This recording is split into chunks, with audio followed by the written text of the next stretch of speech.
ওম পরমাত্মনে নমঃ। শুনছেন শ্রীমদ্ ভাগবত পাঠ, দশম স্কন্ধ, চতুষ্ষষ্ঠী অধ্যায়, নৃগ রাজার উপাখ্যান। শুক কহে, মহারাজ করহ শ্রবণ, একদিন দ্বারকাতে কি হয় ঘটন। শাম্বচারু ভানুগদ আদি কৃষ্ণসুত, উপবনে যায় সবে প্রদ্যুন্ন সহিত। যাদব কুমার যত আনন্দ অন্তরে, বিহার করিতে যায় কানন ভিতরে। বহুক্ষণ বনক্রীড়া করি অতঃপর, পিপাসায় অতিশয় হইল কাতর। জল হেতু নানা স্থানে করে অন্বেষণ, পরেতে বিষম কূপ করে দর্শন। বারহীন কূপ দেখি লাগিল তরাস, তাহাতে পড়িয়াছে এক ত্রিকলাস। বিরাট শরীর তার পর্বত প্রমাণ, কূপের মাঝারে তাহা করে অবস্থান। দর্শনে মনে মনে আশ্চর্য হইল, উদ্ধারিত কূপ হতে মনে বিচারিল। পরস্পর মনে মনে যুক্তি করি সার, যাদব নন্দন যত করিল বিচার। কূপ হতে ত্রিকলাসে তুলিতে তখন, চর্মের রজ্জুতে তারে করিল বন্ধন। প্রাণপণে যদুগণ টানিতে লাগিল, কিছুতেই ত্রিকলাসে তুলিতে নারিল। তুলিবার শক্তি থাক নড়াতে না পারে, বহু যত্ন করে সবে তুলিবারে তারে। মহাবলবান যত যাদব নন্দন, একেবারে বিস্ময়েতে হইল মগন। কোনো মতে ত্রিকলাসে তুলিতে না পারি, কৃষ্ণ অগ্রে দিয়া তবে কহে তাড়াতাড়ি। ওহে দেব, একই দেখি অপূর্ব দর্শন, কূপে এক ত্রিকলাস হয়েছে প্রতন। প্রকাণ্ড শরীর তার বিষম আকার, মোরা সবে যাই তারে করিতে উদ্ধার। নড়াইতে কিনুক্ত তারে শক্তি নাহি হয়, অতএব দেখিবারে চল মহাশয়। বুঝি কোনো মায়াধারী প্রকাশিল মায়া, কূপে পড়ে আছে মধ্যে পড়ি বাড়াইয়া কায়া। তারে দেখি মনে মনে হলো বড় ভয়, চল প্রভু একবার জীবে সংশয়। তাহা দেখি বাসুদেব চলিল সত্তর, কূপের নিকটে যায় দেব দামোদর। উদ্ধার ঈশ্বরের মায়া বল কে বুঝিতে পারে, বাম হাতে ধরি তারে তুলিলেন তারে। কূপ হতে ত্রিকলাসে তুলিল যখন, কৃষ্ণ অঙ্গ স্পর্শে তার পাপ বিমোচন। হইল সে দিব্যকান্তি রূপ মনোহর, সুবর্ণ চিনিয়া বর্ণ হইল সত্তর। দিব্য অলঙ্কার বৃত দিব্য মালা গলে, করজরে পরে তবে কৃষ্ণ পদতলে। প্রণমিয়া কৃষ্ণ পদে দাঁড়ায় তখন, ঋষিকেশ মৃদুভাবে কহিল বচন। ওহে মহাভাগ, আমি জিজ্ঞাসি তোমারে, কে তুমি সৌভাগ্যশালী বলহ আমারে। ভুবন মোহন রূপ করি দর্শন, হেন দশা হল কেন তব কিসেরও কারণ। কোন দেব কহ তুমি নিকটে আমার, কোন পাপে এই দশা হয়েছে তোমার। প্রকাশ করিয়া কহ করিব শ্রবণ, হাসি হাসি মৃদুভাষে কহে নারায়ণ। কৃষ্ণের বচনে তবে কহে সেই জন, শোনো প্রভু কহিয়া আমি নিজ বিবরণ। ইক্ষ্বাকু বংশেতে জন্ম, নৃগ নাম হয়, দানব্রতে ব্রতী আমি ছিনু অতিশয়। আপনার অপরাধ কহা যুক্তি নয়, তোমার আজ্ঞায় কহি ওহে মদয়াময়। আমার মতন দাতা না ছিল ভুবনে, তোমার সাক্ষাতে তাহা কহিব কেমনে।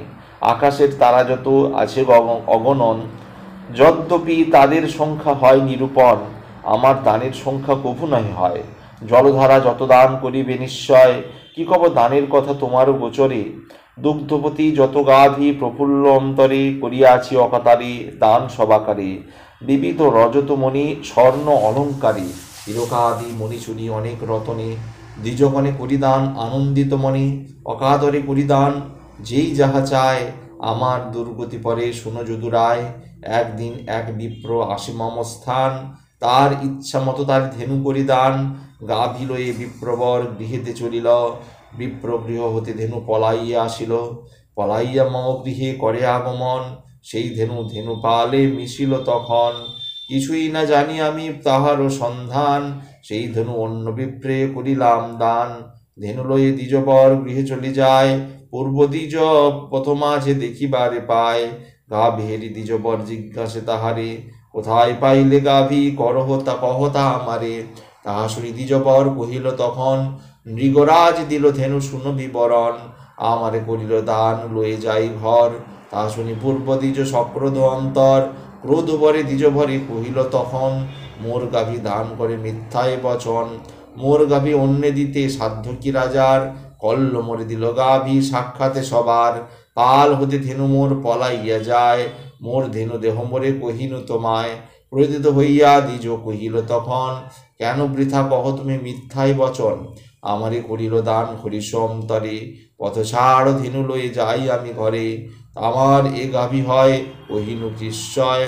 এইরূপে দুইজনে বিবাদ করয়, বিবাদ করিয়া পরে বিপ্র দুইজন আমার নিকটে পুনঃ আইল তখন। দুই বিপ্র মমপাশে কহিল বচন, এই ধেনুকার সত্য বল হে রাজন। ক্রোধিত দেখিয়া আমি বিপ্র দুইজনে, বিনয় করিয়া কহি দ্বিজের চরণে, বিবাদিতে কেন মত্ত হও বিপ্রগণ, আমার কথায় ক্ষান্ত হও একজন। যে জন হইবে ক্ষান্ত আমার বচনে, লক্ষ্য ধেনুধান আমি করিব সে জনে। কিছুতেই প্রবোধ না মানে দুইজন, কহিতে লাগিল তাহারা সক্রোধ বচন। এই গাভী লবে তারা দুইজনে কয়, সত্য কহ নিপ এই ধেনুকার হয়। বিপদে পড়িনু আমি বিপ্রের কথায়, কি করিব ভাবি না কিছু পাই উপায়। অনন্তর বিপ্রদয় ধেনু ত্যাগ করে, প্রস্থান করিল গৃহে অতিক্রোধ ভরে। হইলে আমার মৃত্যু যমদূতগণ, আমারে যমের পুরে করে নয়ন। কহিলেন ধর্মরাজ আমারে ডাকিয়া, কি করিবে নরপতি কহ বিচারিয়া। শুভ বা অশুভ ভোগ অগ্রে কি বাঁচাও, আমার নিকটে তব বাসনা জানাও। ধর্মরাজ কহিলাম বিনীত বচনে, অগ্রিতে অশুভ ভোগ করিব এক্ষণে। এরূপ বচন যবে কহি যমপ্রতি, ত্রিকলাস রূপে মোরে হইল দুর্গতি। ত্রিকলাস হইয়াছি কূপের ভিতর, তব দর্শনে মুক্তি হলো দামোদর। যোগীর বাঞ্ছিত পদ হেরিনু নয়নে, যোগেশ্বর তব রূপ ভাবে মনে মনে। এই প্রভু যে সেই প্রভু সম্মুখেতে করি দর্শন, দ্বিজ হতে হলো মোর সৌভাগ্য ঘটন। বিষম একুপ মোরে হতে মোরে উদ্ধারিলে, দিয়া মোরে তত্ত্বজ্ঞান ভ্রম ঘুচাইলে। এখন করুণা মোরে করুণারায়ণ, যেন তব পদে মতি রহে অনুক্ষণ। অনন্ত তোমার শক্তি কি বলিবার, বাসুদেব শ্রীমাধব যশোদা কুমার। দেবদেব জগন্নাথ ওহে নারায়ণ, হে গোবিন্দ ঋষিকেশ ওহে জনার্দন। অচ্যুত অব্যয় তুমি ওহে বিশ্বপতি, ভবদুঃখী অন্ধ আমি অতি মূঢ়মতি। সানন্দ স্বরূপ তুমি হে বিশ্ববিধাতা, সবার আশ্রয় তুমি কর্মফল দাতা। জ্ঞানহীন মূঢ়মতি কিবা তত্ত্ব জানি, মম শিরে দেহ প্রভু চরণ দুখানি। এই রূপে স্তুতি করে কৃষ্ণের নিপতি, পদক্ষীণ করে তবে করে তরেণ পরিণতি। কৃষ্ণ অনুমতি লইক নিগনরপতি, বিমানেতে চড়ি স্বর্গে করিলেন গতি। বিমানে চড়িয়া মৃগ কৃষ্ণে চলি যায়, অনায়াসে মুক্তি পায় হরির কৃপায়। তদন্তরে নারায়ণ কহি সর্বজনে, শুনো কহি যদুগণ বচন এক্ষণে। সকল বর্ণের বর্ণ শ্রেষ্ঠ দ্বিজগণ হয়, তাহাদের আজ্ঞাকারী ক্ষত্র সমুদয়। শুনো কহি পুত্রগণ আমার বচন, দুর্জয় এ ব্রহ্ম অগ্নি নহে নিবারণ। সেই অগ্নি বিসম্মনে জানিবে নিশ্চয়, বিনা দোষে সে অগ্নিতে হবে দগ্ধ হয়। যে বা দোষী তার কথা কহিব কি আর, নিগনা যে কি দুর্গতি সাক্ষী দেখো তার। সর্পবিষ আমি তারে বিষ নাহি মানি, মন্ত্রীর ঔষধে তার প্রতিকার জানি। ব্রহ্মসাপ বিষ কবু নহে নিবারণ, ব্রহ্ম বিষে দগ্ধ হয় অমরের গণ। রোগের নির্বাণ হয় ভক্ষিলে গরল, অগ্নি নিবারণ হয় বরশিলে জল। কিন্তু ব্রহ্ম অগ্নি কভু নিবারণ নয়, সমূলেতে সবাকার দহন নিশ্চয়। যদি কেহ হরে প্রকভু ব্রাহ্মণের ধন, সমূলে পুরুষতয় হয় যে নিধন। সবলেতে সেই জন ব্রহ্মবিত্রী হরে, দশম পুরুষ তার দগ্ধ হয় পরে। ব্রাহ্মণের মনে কষ্ট দেয় যেই জন, অবশ্য তাহার হয় নরকে গমন। শুনো গহি পুত্র তার সংখ্যা নিরূপণ, অভিমানে বিপ্র যদি করই রোদন। সেই নেত্র জলে যত ধূলিদ্রব হয়, ততেক হাজার বর্ষ নরকেতে রয়। মহাকুম্ভী পাকে পড়ে সেই দুষ্টজন, কোটিকল্প কাল পরে হয় নিবারণ। অতএব পুত্রগণ শুনো বাক্য সার, দ্বিজ দত্ত বৃত্তি হরে সেই যেই দুরাচার। কিংবা পরদত্ত বৃত্তি সবলেতে হরে, তাহার পাপের সংখ্যা কুঞ্জন করে। সে ব্যক্তি নিষ্ঠয় ষষ্ঠী সহস্র বৎসর, কৃমি হয়ে জন্মলয় বিষ্ঠার ভিতর। তাই বলে শুনো হে যত পুত্রগণ, বিপ্র অবহেলা সবে না করো কখনো। সেজন আমার বাক্য লঙ্ঘন করিবে, দণ্ডভোগী সেই জন অবশ্য হইবে। নৃগরাজ কি দর্দশা, সাক্ষাতে হেরিলে, ব্রহ্ম বিষে দেবতার দহিতে দেখিলে, সকল সংকট আমা হতে রক্ষা হয়, ব্রহ্মবাক্য আমা হতে কভু নাহি হয়।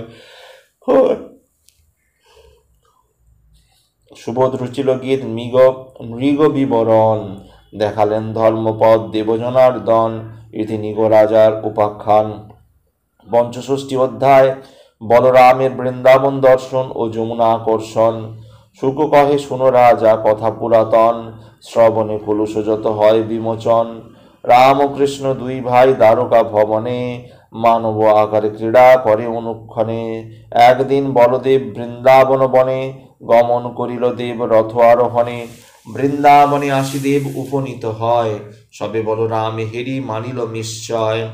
বলরামে হেরি সবে আনন্দিত মন, নিকটে আসিয়া সবে করে আলিঙ্গন। অনিমিষে বলরামে দর্শন করে, নন্দ যশোমতি তথা আইল সত্তরে। বলভদ্র দোহা পদে প্রণতি করিল, নন্দ যশোমতি তারে কোলেতে লইল। কোলে বসাইয়া দোহে করেন ক্রন্দন, আঁখি জলে বক্ষ ভাসে শুনহ রাজন।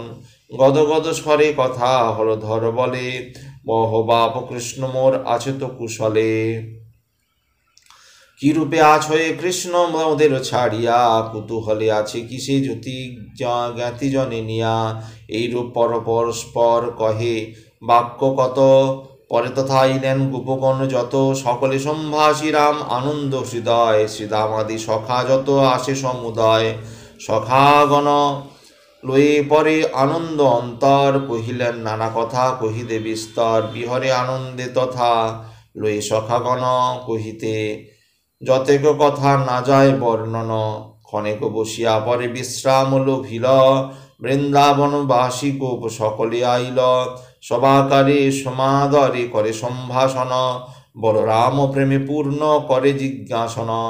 বলরাম বলে কহ কুশল বারতা, গোপগণ কহে কেন কহ সে হেন কথা। কৃষ্ণ বিনা বৃন্দাবনে কি আর কুশল, অন্ধকারময় দেখো এ ব্রজ মণ্ডল।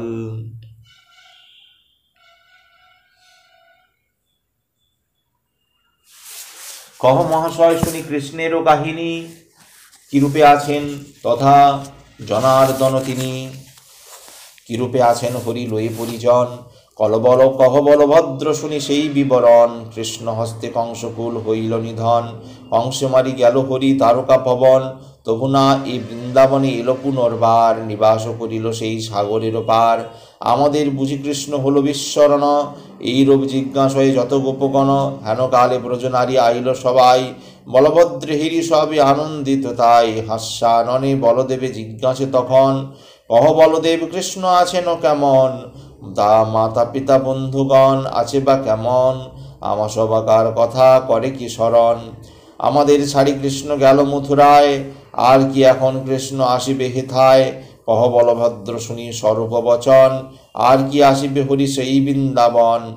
আর কি গোপিকাগণে আছে মনে তার, বহু নারী শনে এবে করেন বিহার। শ্রীকৃষ্ণের তরে মোরা আত্মীয় স্বজন, পতিপুত্র পিতামাতা করিনু বর্জন। সেই কৃষ্ণ আমাদের করি পরিহার, মথুরা নগরে গেল একই ব্যবহার। যাবার সময় হরি আমাদের কন, আবার গোকুলে আমি আসিব এখন। তাহার কথায় আর না হয় বিশ্বাস, আমাদের শনে বুঝি করে পরিহাস। কহ গোপী কহে কেন, কেন কও কৃষ্ণ, কেন গোপী কহে কেন কও কৃষ্ণ কথা। না শুনিতে চাই আর কৃষ্ণের বারতা, মোদের ছাড়িয়া যদি পারে থাকিবারে, মোরাও থাকিতে পারি ছাড়িয়া তাহারে। কহিতে কহিতে এই কথাই গোপীগণ, কৃষ্ণরূপ কৃষ্ণ গুণ করিল স্মরণ। কৃষ্ণরূপ মনে মনে ভাবিতে লাগিল, কৃষ্ণের সে হাস্যানন মনে পথে পড়িল। এই রূপে কৃষ্ণরূপ করিয়া স্মরণ, একবারে হয় সবে বিচলিত মন। কৃষ্ণ কৃষ্ণ বলি সবে অতি উচ্চস্বরে, ব্রহ্মে পরিব্রজ নারী কাঁদিল কাতরে। তাহা দেখি বলরাম দুঃখিত হইল, কৃষ্ণের কুশল কহি প্রবোধ করিল। শুনো পরীক্ষিত কহি অপূর্ব কথন, এইরূপে গোপীগণে করিয়া শান্তন। কিছুদিন বৃন্দাবনে রহে সংকর্ষণ, গোপীসনে ক্রীড়া রসে হইয়া মগন। রাসলীলা করে লয়ে গোপী সমুদয়, পূর্ণিমার নিশা যাবে উপনীত হয়। যমুনা পুলিনে সেই নিকুঞ্জ কাননে, বলদেব ক্রীড়া করে লয়ে গোপীগণে। বলদেব প্রীতি হেতু তবে জলেশ্বর বারুণী আদেশ করে যাইতে সত্তর বারুণী কোটর হতে বাহির হইল সেই গন্ধে কুঞ্জবন হইল অস্থির সেই গন্ধ অনুযায়ী বালভদ্রধায় কপিগণ সহ মধু আনন্দেতে খায় সুরাপানে মত্তরাম হইয়া তখন মধুর স্বরেতে গান করে শঙ্কর্ষণ মধুপানে মহামত্ত দেব হলধর আরক্ত লোচন দেব শোভিত সুন্দর গলে তার মালা দোলে কর্ণেতে কুণ্ডল ঘর মেতে আচ্ছন্ন হয় বদন কমল জল ক্রীড়া করে রাম তখন অধীরে আহ্বান করিল তবে তো যমুনা নদীরে মধুপানে একেবারে মাতিয়া উঠিল বারবার যমুনারে ডাকিতে লাগিল পুনঃ পুনঃ বলরাম ডাকে যমুনায় পরিচিত হইল দেবের উত্তর না পায় উত্তর না পেয়ে রাম কোপান্বিত তাই অনাদর হেতু দেবী না আসে তথায় বলরাম অনুযমুনারে না করি দর্শন ক্রোধিতে হইল তার সর্বাঙ্গ কম্পন আরক্ত লোচনে তবে দেব জলধর হল অস্ত্রে যমুনাকে টানে তদন্তর ক্রোধিত হইল দেব তব কতকু বচন যমুনারে মহাক্রোধে করিয়া আকর্ষণ কেন পাপিয়াসি তব এত অহংকার না দেও উত্তর তুমি বাক্যেতে আমার ডাকিলাম বারবার তবু না আসিলে কোন অহংকারে বলমত্ত হয়েছিলে তোর অহংকার আজ করিব চূর্ণিত সমুচিত দণ্ড তোর হইবে বিহিত তোরে আজ খণ্ড খণ্ড করিব নিশ্চয় আমার এ বাক্য কবু অন্যথা না হয় আর কত বলদেব করিল ভৎসন যমুনা শ্রবণ করে রামের বচন বিদমতি হয়ে সতী সেসব শুনিয়া ঝত্তরে ধাইল দেবী সচকিত হিয়া কৃতাঞ্জলি করি তবে তখনই ধাইল মহাবিত হয়ে সতী ভূতলে পড়িল বলরাম পদতলে হইল পতিত ভয়ে সর্ব অঙ্গ তার হইল কম্পিত চরণ ধরিয়া তার কাঁদিতে লাগিল মৃদুভাষে মহাত্রাসে সব আরম্ভিল মহাবাহু হও তুমি মহাবলধর পরম পুরুষ দেবী বিশ্বের ঈশ্বর কি জানি তোমার তত্ত্ব আমি যে রমণী অপরাধ ক্ষমমূল ওহে গুণমণি সর্বাধার সর্বাশ্রয় পতিত পাবন তুমি দেব মহাকায় ভয় নিবারণ চরণে শরণ তব লইনু এবার অপরাধ ক্ষমা করো কৃপা অবতার তুমি না করিলে দেব কে দয়া করিবে অধীনীর দোষ কত কিছু না হইবে যমুনার স্তুতিবাণী শুনি হলধর সভয় হেরিয়া তারে হইল কাতর হলধর হর্ষান্বিত হইল তখন তবে যমুনায় দেব করিল মোচন যমুনা রহিল তথা প্রফুল্ল অন্তরে কপি সহজল কেলি বলভদ্র করে অস্তিনী সহিত যথা মত্ত করিবার এনরূপে নারী সহ দেব হলধর করিলেন জল কেলি সরিষ অন্তরে রাস এসে তীরে সবে উঠিল সত্তরে জল হতে বলরাম উঠিল যখন নীলবস্ত্র লক্ষ্মী দেবী করিলা অর্পণ উত্তরীয় মহামূল্য মালা অলঙ্কার দান করিলেন লক্ষ্মী আনন্দে অপার পরিধান করে সবে বসন ভূষণ ভূষণে আবৃত অঙ্গ করে গোপীগণ এই রূপে নিশাকালে কিলি রসেরত নিত্য রজনীতে বাস করে গোপী যত রহিল প্রেমের বন্যা নববৃন্দাবনে আনন্দ লহরী তথা ওঠে ক্ষণে ক্ষণে সেই মুগ্ধ করি প্রেমে অতি সুশোভন সুবোধ রুচিল গীতে না হয় বর্ণন ইতি বলরামের বৃন্দাবন দর্শন ও যমুনা আকর্ষণ।